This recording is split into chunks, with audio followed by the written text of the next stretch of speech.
Mesdames, Messieurs, peuple congolais, pourquoi Denis Sassou Nguesso et ses successeurs ne seront peut-être jamais du côté du peuple congolais? C'est pour trois raisons essentielles. La première est que l'humain est plein de contradictions. Nous sommes là au cœur de la personnalité profonde de tout individu, qu'il soit chef de l'État ou non. Nous sommes là au cœur de la psychanalyse, de la psychologie, de l'éducation, des expériences de vie et aussi de la situation. N'oublions pas la réalité, les problématiques et les enjeux. Donc, un chef d'État peut tout à fait être bon et par les circonstances est devenu un mauvais, un monstre froid. Et pourquoi? C'est pour ces raisons précitées qui touchent notre personnalité profonde. Et donc, ne jamais faire confiance à tout individu, et quel que soit son pouvoir. Et pourquoi? C'est ce que je vous ai dit, que l'humain est plein de contradictions. Et donc, pour anticiper, limiter, contrôler et voire réguler ce qu'on appelle l'abus de pouvoir, l'ivresse du pouvoir, etc. Et c'est ce qui, depuis arrivée la démocratie et les États, les sociétés constituées, on a créé des institutions. Et ces institutions, qui doit les défendre? C'est tout justement le peuple. Et au dernier recours, ce sont les armées. Donc, si le peuple est incapable de défendre ces institutions, il faut se dire qu'il n'y a plus d'État. Parce que l'État, ce n'est pas Sassou Nguesso. L'État, c'est les territoires, les institutions et le peuple. Et celui qui est le souverain, c'est le peuple, ce n'est pas le dictateur ou le président de fait ou de droit. Il n'est qu'un locataire. Le pouvoir, c'est le peuple. Et si vous voulez déléguer ce pouvoir à un individu, au profil parfois ambigu, en tenant compte déjà de la psychanalyse et de son parcours depuis la naissance jusqu'à ce qu'il devienne président. On ne sait pas qu'est-ce qu'il a eu comme traumatisme, comme histoire de vie et beaucoup de choses qui se sont passées dans sa vie. Donc on peut se retrouver avec des psychopathes, des sociopathes, des névrosés et des gens qui sont civilisés ou pas. Donc il y a tout est possible. Et c'est les raisons pour lesquelles il faut, en tant que peuple, vous avez des droits et devoirs de défendre les institutions. En défendant les institutions, vous défendez quelque part l'État et la nation. Et ce que Sassou Nguesso a fait en 2015, en changeant à la Kelele et ses constitutions, parce qu'il s'est rendu compte qu'il n'y a plus ni de peuple et encore moins des armées, comme dernier recours. Bien sûr qu'il a désarmé ses armées. Il a transformé en une armée de pacotille. Donc c'est une nation qui est en danger. Mesdames, Messieurs. La deuxième raison, bien sûr, il faut se dire que depuis l'indépendance du Congo de Brazzaville, déjà, c'est Sassou Nguesso qui en a consommé les 2 tiers du temps post-indépendance. Depuis 1960 à nos jours, Sassou est au pouvoir depuis 40 ans. Et donc les autres 5 présidents qui sont passés, ils sont restés que moins de 20 ans. 5. Donc vous pouvez diviser 20 divisé par 5 présidents passés. Et Sassou 40 ans. Et pourquoi? Mais parce que Sassou Nguesso a tout très bien compris. Que pour exploiter ou dominer, devenir dictateur, il suffit de détruire un peuple, plus ses armées. Donc on pourra contrôler les institutions. C'est ce qu'il a toujours fait. Il a changé ses constitutions à laquelle elle est. Pourquoi il change? Parce que ça lui permet d'avoir une légitimité au niveau de l'opinion internationale. Sinon, pour le peuple, il sait bien que bon, ben, il ne sera jamais élu, il est détesté et autres. Mais qu'est-ce que ça peut faire? Puisque vous, en tant que souverain peuple, vous avez légué ce pouvoir à lui. Et c'est pour les raisons pour lesquelles il a transformé ce pouvoir. C'est maintenant lui l'inversion du pouvoir. Et donc, avec ce peuple congolais-là, et qui a tout abandonné, tout renoncé, et donc Sassou Nguesso ne fait qu'à sa tête parce qu'il sait très bien que sans euh, un peuple euh, efficace, sans une armée efficace, et donc on peut arriver à la situation de dictature. Donc, ce qu'il fait, vous pouvez aller vous râler quelque part, et tant mieux pour vous. Et le pays est en train d'être fracassé, détruit, mais il est là tranquille, mesdames et messieurs, peuple congolais.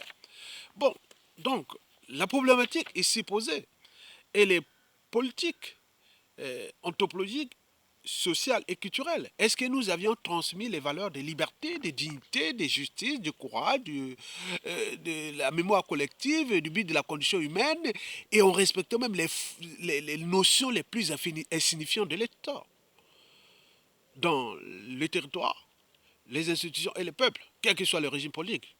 Mesdames, Messieurs, or, Sassou Nguesso l'a bien compris, c'est la raison pour laquelle, depuis sa nuit des temps, il a fracassé ce pays et il est en train de le consommer. Un être mortel qui va partir nous laisser une poudière. Et vous avez compris. Mesdames, Messieurs, peuple congolais, vous voyez Yombi Opang, Yulu, Massamba Deba, Marengwabi, Yombi Opango, Pascal Issouba, et, et n'oublions pas Général Mokoko, actuel, emprisonné. Et pourquoi? Pourquoi ils n'ont pas réussi? Parce qu'eux, ils comptaient sur le peuple. Au cas où il arrive des contradictions politiques, des courants politiques, et surtout chez nous, il y a le tribalisme, il y a l'ethnocentrisme, il y a la géopolitique qu'ils eux-mêmes ils ont sémée par les intellectuels et autres. On s'est retrouvé dans une situation où on pouvait demander au peuple qu'est-ce qui se passe. On est là pour l'intérêt général. Ce qui s'est passé en 1963, ce n'était pas le peuple, c'était un groupe de syndicalistes. Le peuple congolais n'a jamais été dans la rue depuis l'indépendance. Ne parlez pas de cette histoire de 1963. Mon père m'a bien expliqué très bien. Et je suis né d'ailleurs à l'interface du passage de deux présidents, entre Youlou. Je suis né pendant le règne de Youlou, hein, à la fin, c'est-à-dire je suis né là, à quelques mois près de la passage du pouvoir des Youlou à Massamba qui aujourd'hui sont quand même identifiés comme furent les deux meilleurs du Congo, tenant compte des standards que nous avions eus par rapport à la suite. Donc on s'imagine, pourquoi ont-ils été éjectés sans que le peuple ne puisse prendre les responsabilités? Parce qu'on n'a pas de peuple, on a une mosaïque des tribus, chacune avec ses intérêts particuliers et partisans. Il suffit de mettre les intellectuels un peu d'un autre âge, qui alimentent les amalgames et des boucs émissaires, et tout est gagné. On crée un climat de méfiance et de défiance, le peuple est démobilisé, et donc chaque pouvoir qui arrive au pouvoir et consomme le pays, et comme ça. Donc il faut retenir que partout dans le monde, si vous avez un pouvoir politique, il ne sera jamais du côté du peuple. Ce sont le peuple et les institutions qui imposent à ce régime de faire attention parce qu'au risque que le peuple peut se mettre dans la rue et vous chasser, à défaut, l'armée comme dernier rempart, il peut prendre ses responsabilités et vous chasser.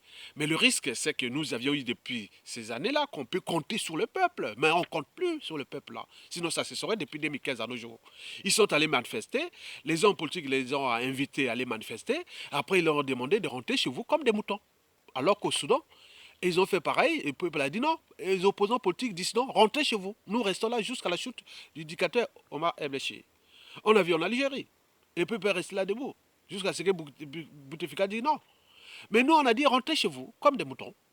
Et vous avez tout compris avec ce peuple-là. Donc on est au cœur quand même d'une anthropologie euh, sociale, politique, culturelle qui n'est pas bonne. Quelque part, même si on nous a pas transmis de manière intergénérationnelle depuis l'école, dans la vie de tous les jours et de la réalité que non, il faut se battre pour défendre d'abord sa liberté, sa dignité et aussi avoir des droits et devoirs envers sa nation. Et sinon, ça se serait autant au niveau civil, politique et militaire jusqu'à nos jours, mesdames, messieurs, peuple congolais. Puis, donc, quand on n'a plus de peuple, on peut compter tout de même sur les armées. On a vu, par exemple, en 1963, et depuis là, plus rien. Sauf en 1991 aussi avec Mokoko. Il n'y a eu que les armées que de Mouzabakani et de Mouzaka en 1963. Et puis celle de Jean-Marie Michel Mokoko en 1991. Sinon, rien du tout. ces deux époques, toujours additionné avec les syndicats. Comme jamais 203, est-ce qu'on aura une troisième fois? En 1963, c'était l'armée et les syndicats qui ont délogé Yulo. En 1991, ce fut aussi les syndicats et l'armée qui avaient délogé Sassou Nguesso. Maintenant, cette fois-ci, on a encore un syndicat et des armées, mais si on n'a plus ça, mais pourquoi ne pas prendre maintenant ce qu'on appelle le pouvoir du souverain peuple? Et donc, nous devons être dans la rue. Et en mettant les gens de la rue, nous arrachons déjà notre souveraineté. Et par conséquent, ça donne des idées aux uns aux autres. Attention, demain, si vous faites ça, le peuple va vous chasser. Mais donc, nous devons nous structurer à ça en déjouant déjà les colporteurs des erreurs du passé, les vendeurs de peur, de tout ça. Non, le peuple à Brazzaville, dans la rue, ça ne peut pas les tuer. Déjà, on reste qu'à la maison depuis le hold-up électoral, déjà avant, bien avant, 2015 déjà, jusqu'à nos jours, on parle de plus de 50 000 Congolais qui sont morts à cause des conditions de vie exécrables. Donc Sassou indirectement vous tue. Mais si vous restez dans la rue, avec tout ce qui s'est passé depuis 2014 jusqu'à nos jours, partout dans le monde, on voit comment ça fonctionnait. On n'est pas là pour la casser, créer des comités de résistants par-ci par-là, ou trouver des zones d'attaque, ou autres pour les faire partir. À un moment donné, il va partir. Mais là, on donne les outils, rien du tout. Donc, ce qui fait que la suite de Sassou Nguesso est improbable. Et si, par exemple, ça arrive, par exemple, une situation militaire, et qui va s'en plaindre, parce que vous n'avez pas pris les responsabilités. Et si cette armée-là prend le pouvoir, il est vraiment au peuple. On sera, oui, on sera dans le cas de 1963, très bien. Mais s'il prend le pouvoir, et comme ça a toujours existé ailleurs, il prend le pouvoir et c'est pour eux-mêmes. Vous croyez qu'ils ont pris des risques pour vous, hein? Donc, c'est vous, peuple congolais, qui vous devez avoir ce pouvoir de le chasser pour que nous arrivions à une période de transition où nous allons fixer les règles en tant que souverains. Ce n'est pas la matière grise qui manque dans ce pays. Ce n'est pas des Obama qui manquent dans ce pays. Ce n'est pas des Mandela qui manquent dans ce pays. Ce n'est pas des Macron qui manquent dans ce pays. Ce n'est pas les Donald Trump qui manquent dans ce pays. Ce n'est pas les Marine Le Pen qui manquent dans ce pays, Congo. Il y a tout du monde entier, ce que vous voyez dans toutes les sociétés. Il y a des indépendantistes, il y a des nationalistes, il y a des extrémistes contre vous, tout comme on voit dans le monde. Donc, vous prenez votre responsabilité d'entrer dans l'histoire humaine, c'est-à-dire en chassant Sassou Nguesso par le souverain peuple. Et à ce moment-là, nous aurons la force d'aller plus loin. À défaut, il faut se dire que la troisième raison est celle-là, que si nous ne prenons pas notre responsabilité, donc nous allons vivre une situation où certains qui vont prendre le pouvoir, la prestation qui sont inévitables, ils pourront certainement être entraînés, conditionnés à voir qu'il n'y a pas de peuple, on va vous donner des ordres et vous êtes là à se plaindre et autres, mais ça dépend d'eux, ils vont donner des miettes ou autre chose, je ne sais pas, et après, bon, ben, c'est fini quoi. Donc prenez votre responsabilité de dégager Sassou Nguesso en tant que peuple souverain. Donc la troisième raison est importante parce que nous, pour transmettre les valeurs de liberté, de dignité, de justice, de courage, de démocratie et du but même de la condition humaine et sociale, existentielle, écologique, et n'oublions pas la mémoire collective et tout ça, on va commencer depuis l'école. Et aussi dans la société, il faut tout réformer.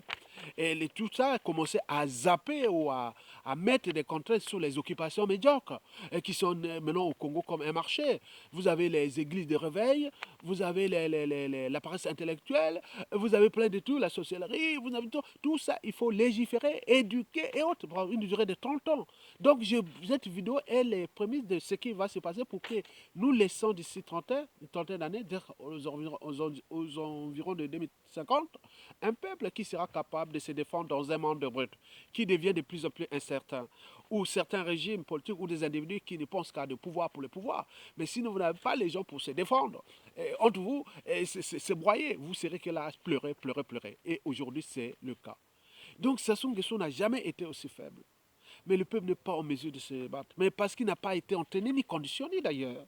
Et parce qu'il y a encore ces colporteurs des erreurs du passé, des amalgames, des négationnistes, des tribalistes, autres sont là. Donc un peuple qui est abîmé, ou que oui, l'ignorance est la pire des souffrances.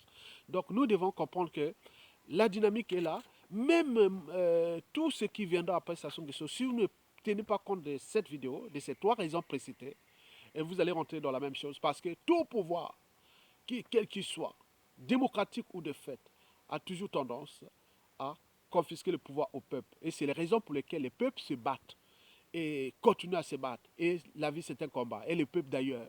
Et c'est pour les raisons pour lesquelles vous pouvez construire votre pays et vivent libres, dignes et heureux chez vous.